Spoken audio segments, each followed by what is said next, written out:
Olá, meus amigos e minhas amigas, as crianças, os jovens e os mais idosos. Passando por aqui para esgotar, na minha compreensão, a questão do dízimo. Nós sabemos que existem 8 passagens no Antigo Testamento que trata da questão do dízimo. E mais ou menos 32 passagens que tratam do dízimo no Novo Testamento. E é praticamente impossível a gente esgotar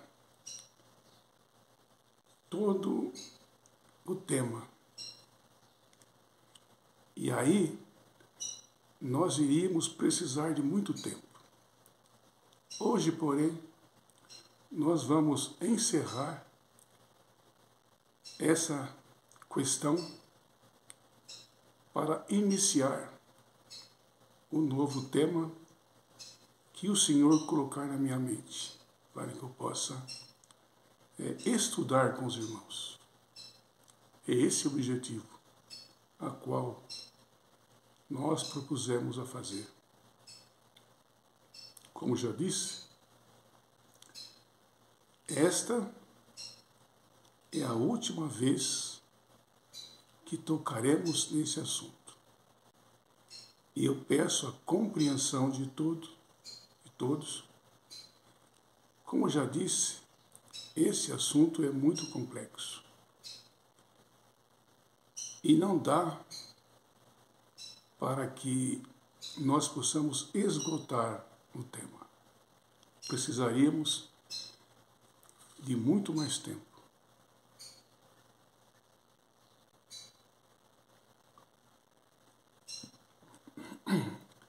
Quando Deus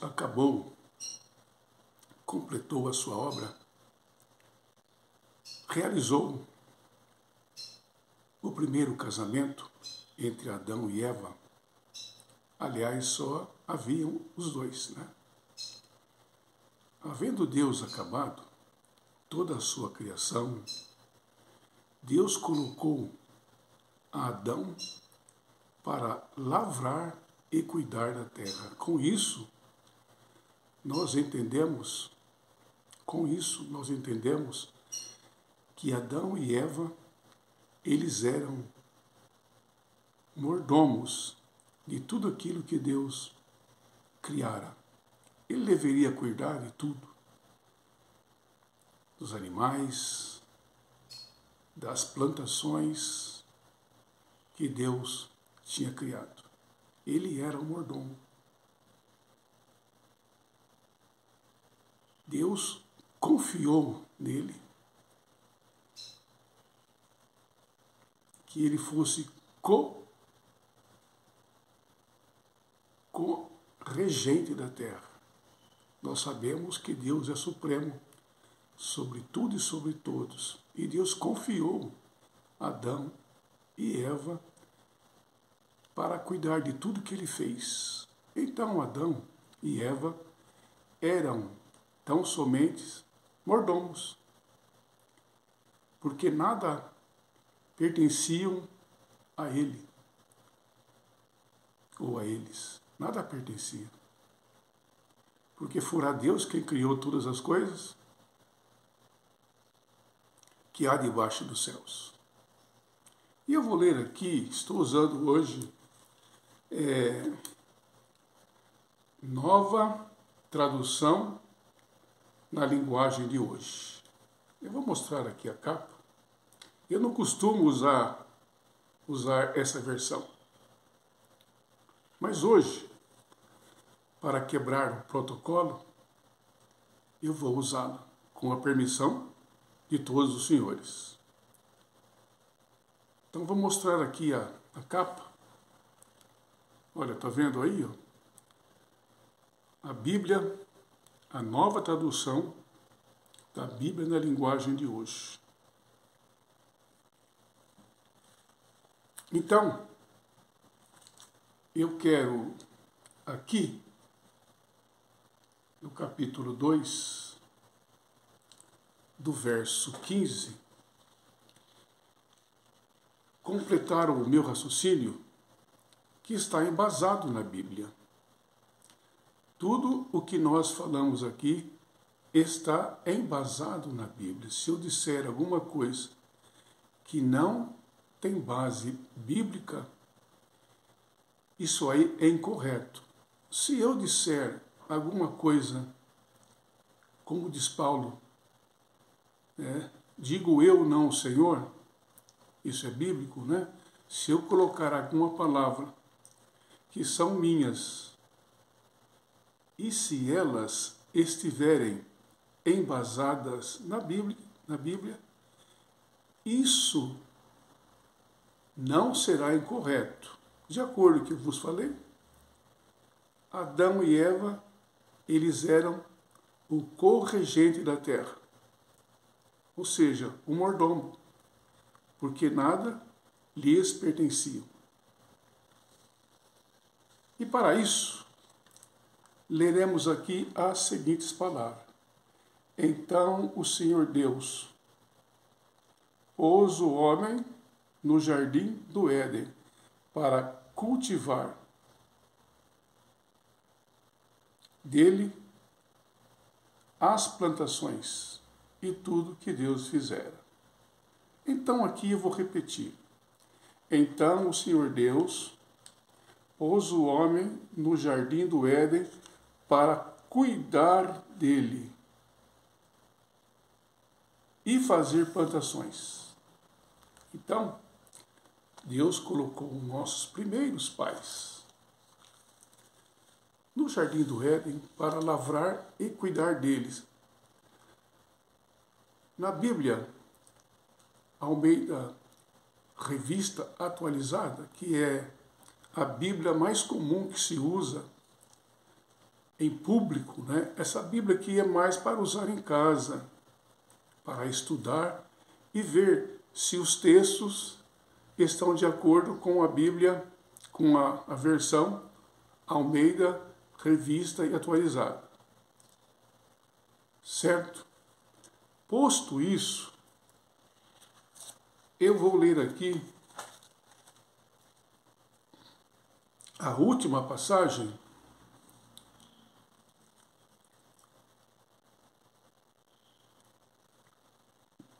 nesta versão. A última passagem. E não tocaremos mais nesse assunto doravante. A 10ª parte das colheitas, tanto dos cereais como das frutas, pertence ao Senhor. Se o dono quiser tomar e comprar alguma porção da 10ª parte, pagará o preço mais o quinto. Contextualizando, é assim. Se eu não devolver o dízimo no mês de setembro e for devolver no próximo mês, eu tenho que acrescentar um quinto. Porque eu deixei de devolver o dízimo no mês de setembro. Então é isso que acontece. Porque eu estarei tomando para mim aquilo que é de Deus, aquilo que pertence a Deus. Então, eu devo devolver o dízimo no próximo mês e acrescentar um quinto. Não é? É para repor. 32. De cada 10 animais, domésticos, pertence a Deus, o Senhor, quando o dono contar o gado e suas ovelhas e cabras. Cada 10ª ou cada décimo pertence ao Senhor, quando qualquer que seja a condição. Diferentemente das ofertas, os judeus tinham que dar o melhor. O melhor.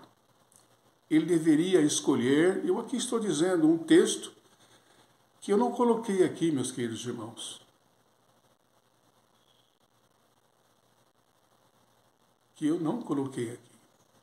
Então, as ofertas, eu tinha que dar uma passeada no meio do rebanho e teria que escolher a melhor. Os dízimos, porém, era diferente. Então, o pastor ficava ali com o seu cajado, com o seu bordão, e ele ia contando da primeira à décima. Se a décima ovelha ou algum tipo de gado tivesse qualquer defeito, fosse manca, fosse cega de um olho, ele não poderia trocar por uma mais perfeita, mais simétrica. Então, o dízimo, ele não depende de essa distinção. Ele tem que ser a décima parte. Não importa as condições do animal. Contudo, as ofertas teriam que ser o melhor. Agora eu vos pergunto, qual que é mais difícil? Devolver o dízimo ou dar a oferta ao Senhor baseado naquilo que a Bíblia diz? E eu vou colocar aqui aquilo que eu entendo. Aquilo que eu entendo. Devolver o dízimo é mais fácil. Porque já tem um percentual dividido, que já tem um percentual destinado. É 10%. E aquilo que diz a Bíblia. Quando o pastor estiver ali com o seu cajado, o seu bordão, contando as ovelhas, se a décima ovelha tivesse qualquer defeito, ele não poderia trocar por uma ovelha perfeita. Tinha que ser aquele animal. Então, o que é que nós compreendemos? Que dizimar é mais fácil, guardadas as devidas proporções, porque independe, no caso aqui das ovelhas, se eram simétricas ou assimétricas. Vou explicar. Simétrico é aquele que é perfeito. E assimétrico é aquilo que é imperfeito. No caso aqui do dízimo.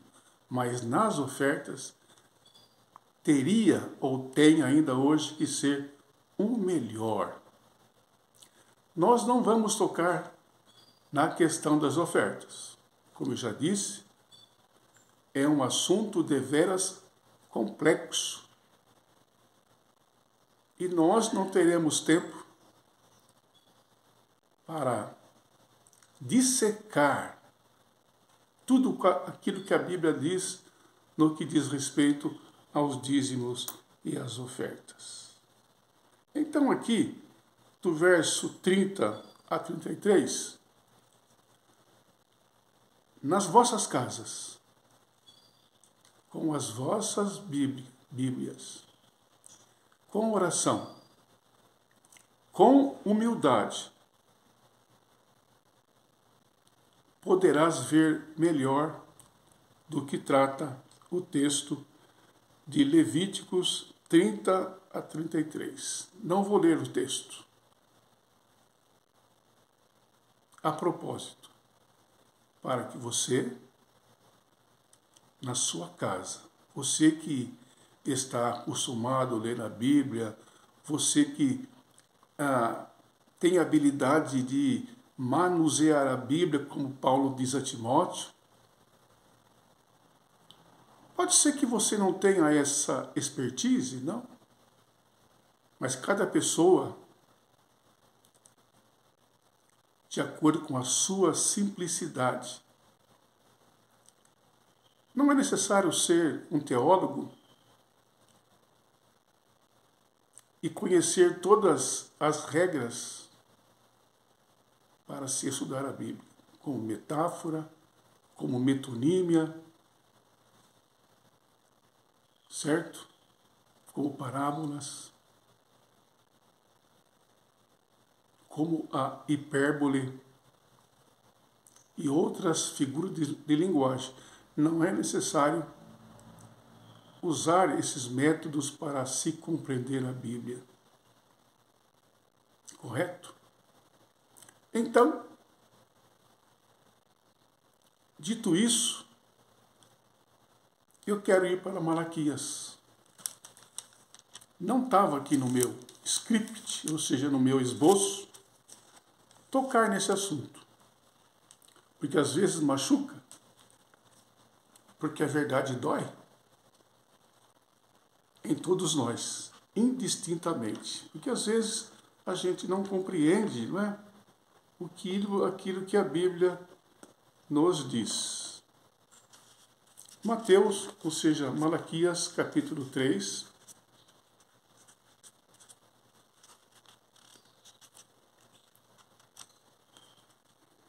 Olha, é o seguinte. Eu sou, ou era, um pintor profissional. Malaquias 3:10. 3:10. 3:10. Deixa eu achar aqui. 3:10. Já achei.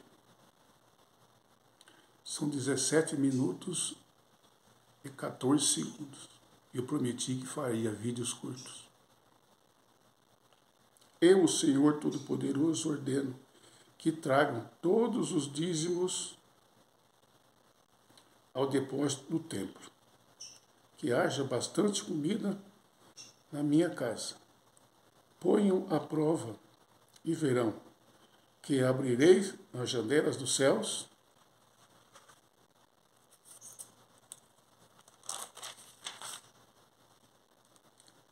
para que vocês recebam as ricas bênçãos. Não deixarei que o gafanhoto destrua as suas plantações, e as suas parreiras darão uvas. Todos os povos dirão que vocês são felizes, pois vocês vivem numa terra rica. O Senhor Todo-Poderoso, estou falando.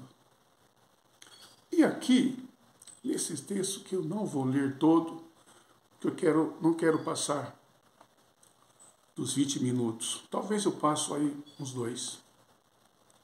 Nesse texto aqui, diz que eles perguntam a Deus: roubará o homem a Deus nos dízimos e nas ofertas? Todavia eu digo que vocês me roubam quando deixam de trazer na casa do tesouro os dízimos e as ofertas. Não se espantem, não fiquem bravos comigo. Peço por gentileza que não fiquem bravos comigo. O que eu vou ler, o que eu vou dizer agora que está aqui, eu não vou ler, porque eu não quero passar dos 20 minutos, mas vai passar. Quem não devolve o dízimo é ladrão.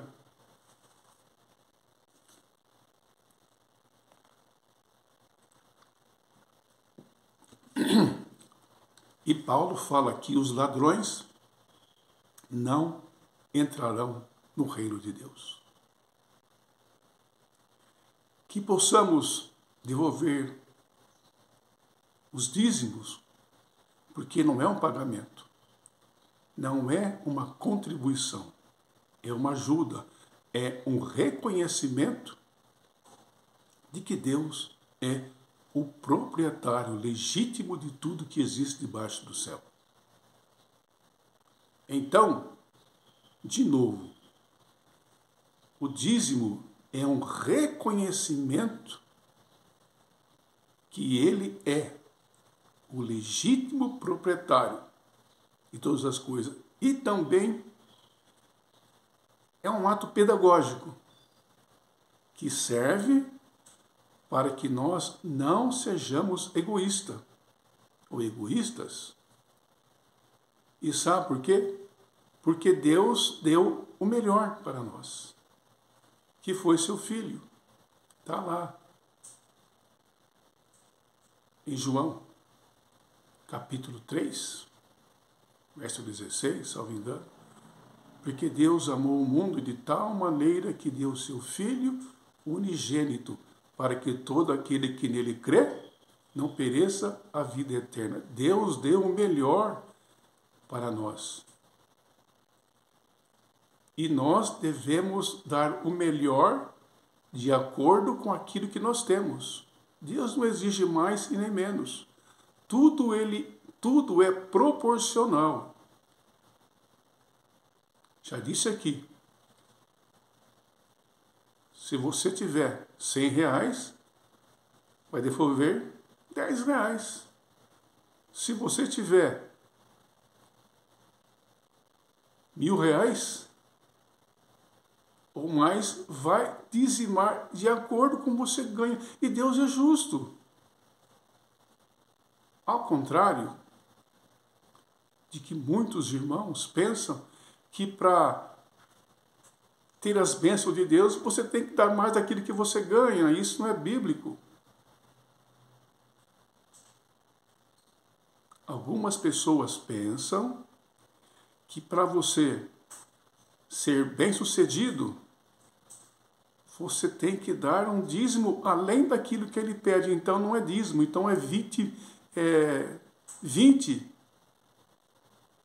Fica aqui o meu agradecimento a todos vocês, indistintamente.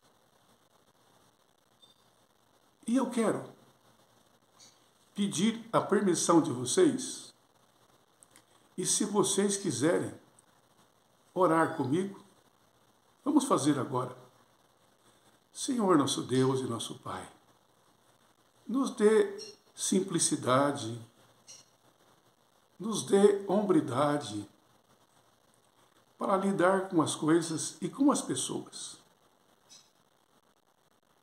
Porque o Senhor conhece a nossa estrutura, que somos pó e cinzas. Não obstante, todavia, o Senhor nos ama de forma indiscriminada. Que nós possamos tratar as pessoas como Deus trata. Em nome do Senhor Jesus. Aquele que era, que é e que há de vir, o Todo-Poderoso. Um abraço a todos. Fiquem todos com Deus. Que Deus vos abençoe e vos guarde. Eu passei 3 minutos e 50 segundos. Estou na média.